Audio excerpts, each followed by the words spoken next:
dans un espace pour les étudiants.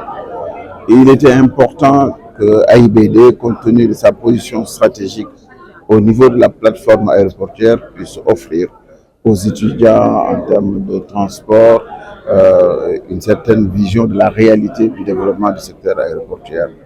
Il était important de leur montrer que nous avons un bel outil entre nos mains et que AIBD a été capable de faire énormément de performances déjà dans la réalisation de ce beau bijou qu'est l'aéroport international de Blaise Diagne, mais ensuite avec le ministère de développement des aéroports régionaux. Cet ensemble de systèmes et d'actions extrêmement positifs dans le sens du développement du secteur aéronautique devrait aussi offrir aux jeunes une plateforme pour pouvoir se familiariser avec les métiers du transport, se familiariser avec l'écosystème aéroportuaire et ouvrir de nouvelles dynamiques et créer de nouvelles ambitions. Notre but était aujourd'hui de faire connaître AIBD dans son présent, son futur proche et dans les grandes perspectives et la vision déclinée par le président de la République, le Premier ministre et l'ensemble du gouvernement.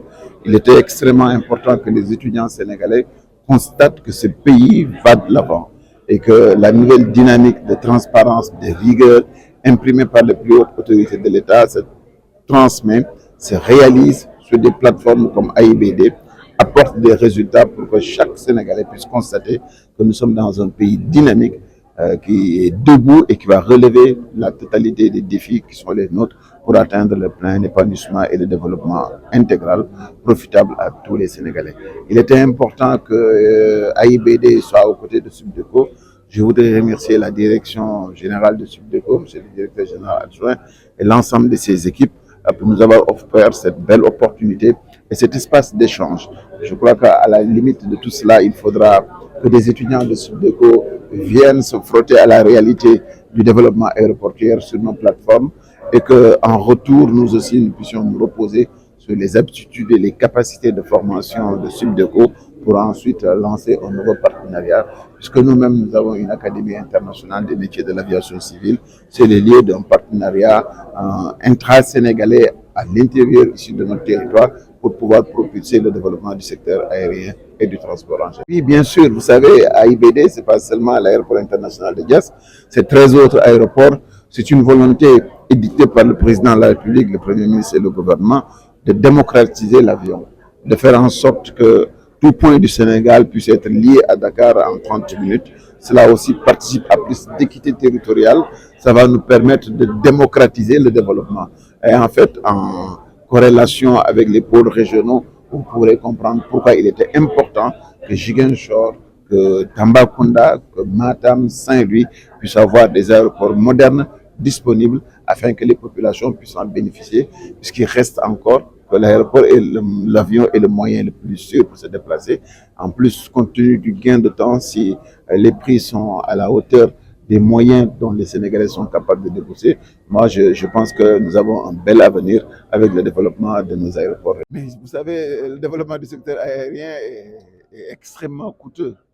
Vous savez, il a fallu même mettre en place plus de 500 et quelques milliards de nos francs pour réaliser l'aéroport international de Diagne. Sur les aéroports, en moyenne, c'est entre 15 à 25 milliards qu'il faut débourser pour réaliser un aéroport aux normes internationales. Cela voudrait dire simplement qu'il faudrait beaucoup d'argent pour pouvoir vraiment insuffler un développement du secteur aéronautique. C'est encore pour montrer le niveau de sacrifice que l'État central est en train de faire pour vraiment propulser le développement et faire du Sénégal, de Dakar particulièrement, un hub aérien, mais surtout aussi de construire un pavillon national, Air Sénégal, qui devra être le moteur du développement du secteur aérien. Et avec les efforts qui sont faits aujourd'hui au niveau de sa nouvelle direction, je pense que c'est toute la plateforme qui salue cela. Et à la limite, Air Sénégal, qui fait plus de 30% du développement du secteur au niveau de nos aéroports, sa bonne santé va fortement influencer sur l'ensemble des secteurs d'activité. Si chacun d'entre nous fait l'effort exigé par les plus hautes autorités, cet effort de rigueur sur la gestion, de rigueur sur les ressources, de rigueur sur les priorisations à avoir, je pense qu'en réalité, il ne fait aucun doute que nous allons relever nos défis et aller de l'avant. Vous savez, dès notre arrivée à AIBD, Nous avons rencontré les partenaires sociaux et l'ensemble des agents de AIBD pour leur dire quelle sera la méthode avec laquelle nous allons ensemble travailler. C'est d'abord établir une situation de référence sur la base d'audits qui ne seront pas biaisés ni dirigés, mais froids, pour faire un constat sans complaisance de la réalité économique de AIBD. À la suite de cela, opérer les redressements nécessaires, conforter notre budget et le réhabiliter ou l'adapter aux ressources réelles disponibles sur la plateforme. Tout ce travail-là est en cours. Les études sont en train d'être finalisées, mais on n'a pas attendu que ces études soient terminées pour faire les correctifs qui étaient évidents.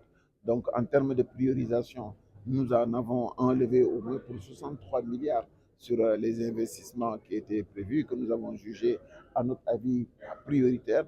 Nous sommes en discussion sur d'autres et à côté de cela aussi, nous avons fait beaucoup d'efforts de redressement pour réaliser les économies d'échelle qu'il faut, que ce soit sur le carburant, sur le téléphone, sur les voyages, sur les largesses qui étaient faites, sur le laxisme qui était démise. Et tout ceci en bonne intelligence avec les agents d'AIBD, parce qu'à la fin de la journée, c'est avec eux que nous allons redresser la machine et c'est avec eux que nous allons travailler de l'avant.